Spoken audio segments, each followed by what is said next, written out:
ചേച്ചിപ്പെണ്ണിൻ്റെ വെച്ച് ചോറുണ്ണാൻ കൂടാൻ വേണ്ടിയിട്ട് സൈഡ് പറ്റി ഇരിക്കുകയാണ് മികൂട്ടൻ. അവരെ ഒരു സൈഡാക്കി ഇരുത്തിയിട്ട് ചെറിയൊരു പഴം നിറച്ച് വെക്കാനുള്ള പരിപാടിയാണ്.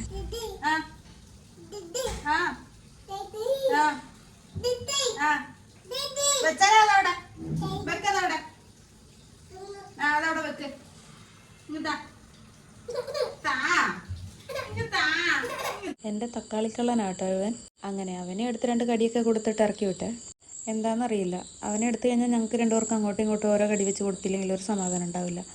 ഇതിനിടയിൽ ഞാൻ എൻ്റെ പഴം നിറച്ചതിന് ആവശ്യമായിട്ടുള്ള മാവൊക്കെ റെഡിയാക്കി വെച്ചു. എൻ്റെ മികൂട്ടൻ ഇപ്പോൾ കാലിന് ടയർ പിടിപ്പിച്ച പോലെയുള്ള ഓട്ടം തുടങ്ങിയാൽ പിന്നെ താഴെയോ അവന് കയ്യെത്തുന്നിടത്ത് ഒരു സാധനം വെക്കാൻ പറ്റിയാലേ സകലമാന പാത്രങ്ങളും കൈ കിട്ടുന്ന സാധനങ്ങളെല്ലാം എടുത്ത് അടുക്കളയ്ക്കുള്ളിൽ യുദ്ധക്കളമാക്കും അവൻ.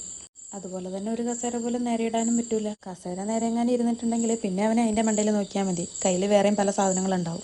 അങ്ങനെ അവൻ്റെ കുരുത്തക്കേടൊക്കെ ഒരു വശത്ത് നടക്കുന്നുണ്ട്. അപ്പോൾ എണ്ണ കാച്ചാനുള്ള പരിപാടി ഇതിനിടയിൽ സെറ്റാക്കി. ഇപ്പോൾ മിക്സിയിൽ എന്തരച്ചാലും ഓടി വരും കേട്ടോ മികൂട്ടൻ. നമ്മുടെ കൂടെ നിന്ന് അവനും അതിൻ്റെ മണ്ടയ്ക്ക് പിടിക്കണം. അപ്പോൾ പഴം നിറച്ചതൊക്കെ സെറ്റായി. ഇനി ചായ കുടിച്ചിട്ട് വരാം കേട്ടോ.